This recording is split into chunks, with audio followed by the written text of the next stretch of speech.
Hello, ladies and gentlemen. This is Ukrainian Gaming Week Insider Podcast.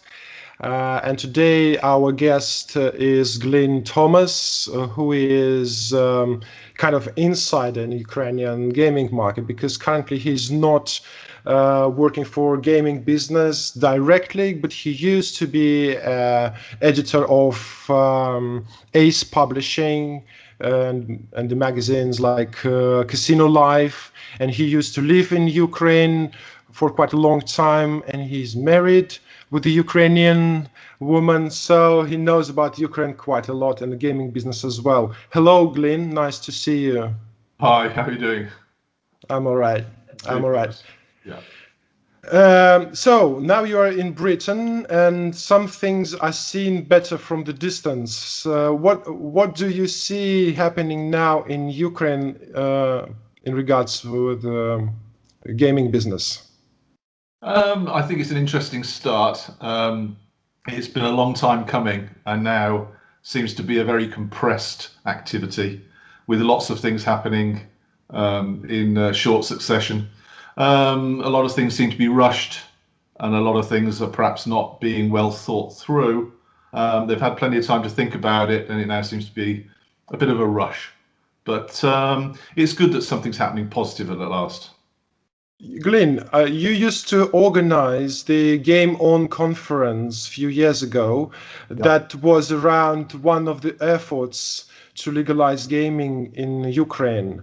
What didn't go well? What did go wrong at that point to legalize gaming in Ukraine? Everything was going right until the government got cold feet. There was an election on the horizon, and basically there were too many distractions. They had the war in the Donbass, they had the IMF, and also the spectre of Tymoshenko looming up, because she was basically saying that anybody who was promoting gambling was therefore acting against the interests of the people.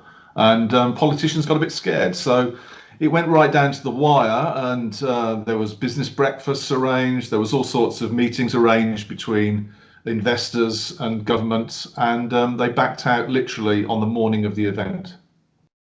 Between you and me, when we had a short conversation before, you told me that, and I've read somewhere as well in internet, that you have been approached by some local businessmen for consultancy regarding gaming operations. Can you tell a bit about this? What kind of requests these are? Yeah. But basically, yes, there are a number of hotel operators who are keen to explore having international investment, not just local operators involved. And so all I'm doing really is acting a bit like a matchmaking service, and making sure that my contacts are aware of the contacts that I have. So acting as a catalyst, really. Because at the moment, there are lots of people coming out of the woodwork saying that they can advise operators, but operators are confused because everybody's very partisan. The way I compared it is it's a bit like if gambling was gun law, and Ukraine decided to liberalize its gun laws and allow people to carry guns. Anybody who'd played online like Call of Duty would suddenly become an expert. Well, yeah, I've done that. I've been online. I know what guns are. And they don't understand how casinos work, how conservative casinos are, how they need to make money in a proper organized way. And so I've got a few operators that are turning to me for some basic advice, and to try and, as I say, do that matchmaking process for them. It's very interesting that you've touched this issue about running gaming business properly. How do you think? Is there a chance for that in Ukraine now, or it will require a few years to be formed in a European style business? I think it will take a few years. I think the initial casino operators will be local. I think there's a global pandemic, there's an economic crisis. All the major players are having to make redundancies. In some cases, they're having to close casinos. And the war chests that were previously there to spend on investing in new developments has just evaporated. So you're likely to find local operators, i.e. homegrown Ukrainian, dare I say, the ones who've been operating currently outside of the law.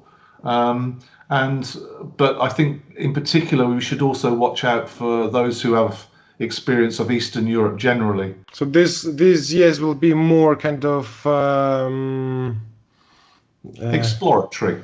They're going to be exploratory. I think when you just look at the maths, when you look at 1.2, 1.5 million for a casino license, then you're looking at taxation, then you're looking which is going to be punitive, and then there's going to be a requirement to have slot machines and tables plugged into the national computer. You've got to actually try and shake down. Somebody needs to get a grip on how much they expect these businesses to make, because running a casino is a good way of making money, but only if it's run properly and it has the correct environment.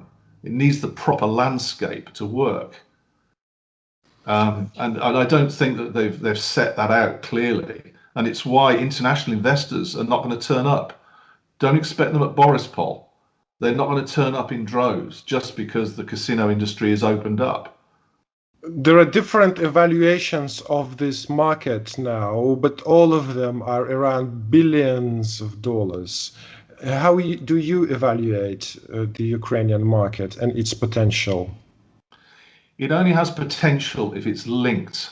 It has to be linked to an effective tourism strategy. It has to be linked to an overall economic strategy, and it has to understand the benefits to the overall country of the nighttime economy. And someone needs to join all those parts together and arrive at an overall policy. It involves the hotels, the tourism industry, the bars, because I was fortunate enough to be in Ukraine prior to the casinos shutting down. And it was a pretty well-run operation that supported thousands and thousands of people, from cleaners to drivers to taxis to sign makers, as well as the people who are actually involved in the casinos themselves. And that went in an instant, in the snap of a finger. Olympic Entertainment lost 65 casinos overnight, gone, without warning. So why on earth would an international investor come in now? How do you evaluate the current law? What do you think about the current law?